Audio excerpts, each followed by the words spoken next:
Shalom, salam sejahtera untuk kita semua. Kembali lagi bersama saya dalam pendidikan agama Katolik dan budi pekerti. Materi pokok kita hari ini adalah kejujuran dan keadilan.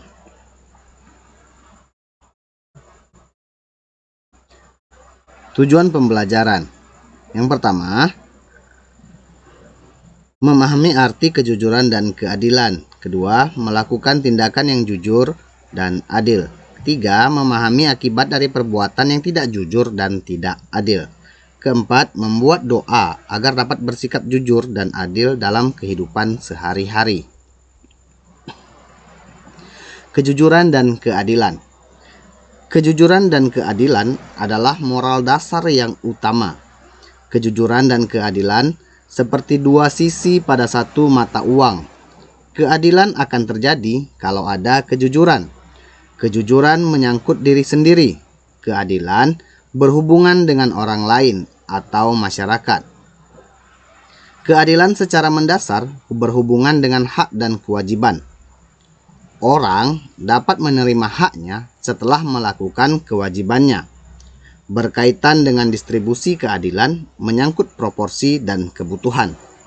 Bagi yang lebih membutuhkan dapat diberikan lebih daripada yang kurang membutuhkan. Inilah adil. Nah, untuk memahami ini lebih ke dalam lagi, mari kita bersama-sama membaca kisah uniknya kantin kejujuran oleh Meta Karunia.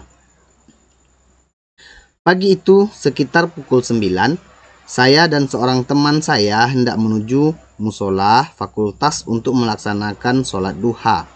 Sesampainya di musola, sesudah berwudu, mata saya menangkap pemandangan unik. Belum tahu pasti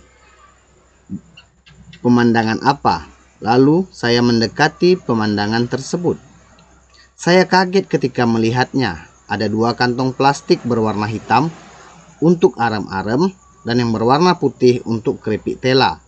Dan lebih unik lagi, ada kertas di masing-masing kantong plastik tersebut. Saya mulai berpikir, ternyata ini yang disebut kantin kejujuran. Kantin kejujuran adalah salah satu cara berwirausaha yang kreatif. Cara berjualan yang sederhana. Anda tidak perlu menunggui barang dagangan Anda sampai ada si pembeli. Letakkan saja barang dagangan Anda yang menurut Anda sendiri tempat tersebut strategis, ramai didatangi orang, buat para mahasiswa atau pelajar, dan untuk semuanya ini bisa dijadikan pembelajaran sekaligus bisnis peluang usaha untuk menambah penghasilan. Kantin kejujuran memang unik. Lebih unik lagi penjual dan transaksi dilakukan di rumah Allah. Subhanallah. Ini adalah pertama kali saya menjumpai secara langsung dengan mata kepala saya sendiri. Tidak lama kemudian, otak saya memunculkan poin-poin yang menyangkut kelebihan dan kekurangan dari kantin kejujuran ini. Kelebihannya, yang pertama, melatih kejujuran dari para pembeli menjadi tujuan yang paling menonjol. Sekarang ini menemukan orang-orang jujur mulai susah, sangat memprihatinkan. Kedua, kreatif. Kantin kejujuran adalah kantin yang menawarkan cara yang kreatif untuk menarik minat pembeli agar si pembeli membeli produk yang ditawarkan. Kekurangannya, pertama, kerugian. Penjual bisa saja mengalami kerugian dan tidak dapat mengembalikan modal alias bangkrut atau gulung tikar. Misalnya, pembeli hanya mengambil produk penjual tanpa memasukkan uang bayaran ke dalam tempat yang disediakan. Kedua, pencurian sangat mungkin hal ini terjadi karena uang hasil penjualan tidak ada yang menjaga, bisa hilang diambil oleh maling. Sesudah sholat duha, perut saya mulai demo. Iseng-iseng saya mencoba membeli satu buah arem-arem untuk mengisi perut yang kosong. Enak juga rasanya. Nah, demikian cerita dari kantin kejujuran tadi. Agar lebih mendalami teks bacaan tadi, mari kita menjawab pertanyaan berikut. Yang pertama, apa yang dimaksud kantin kejujuran? Kedua, bagaimana cara membeli di kantin kejujuran? Ketiga, apakah kantin kejujuran dapat berjalan dengan baik? Keempat, mengapa diadakan kantin kejujuran?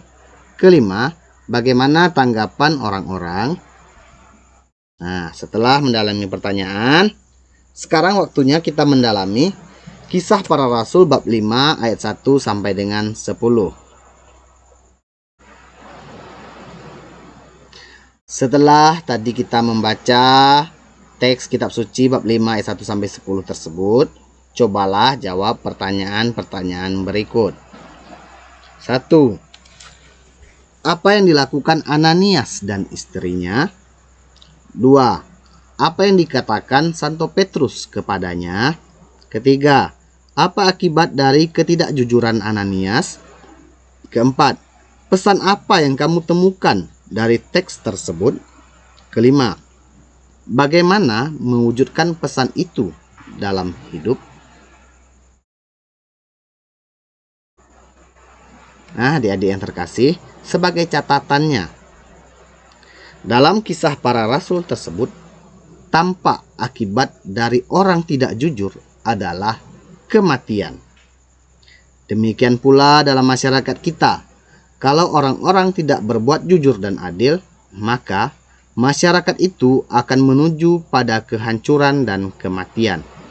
Meskipun nyatanya orang-orangnya masih hidup.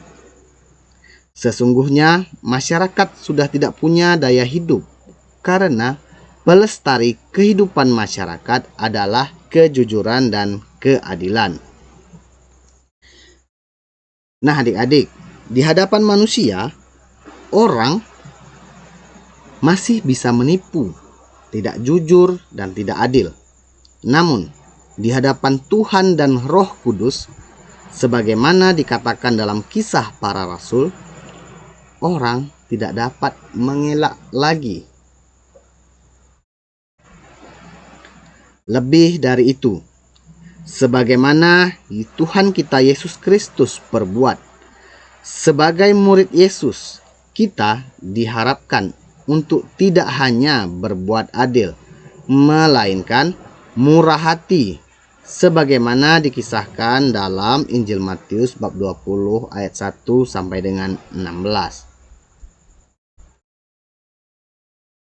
Nah, adik-adik yang terkasih, sekian dulu pemaparan kita tentang materi hari ini. Sekian dan terima kasih. Tuhan Yesus memberkati.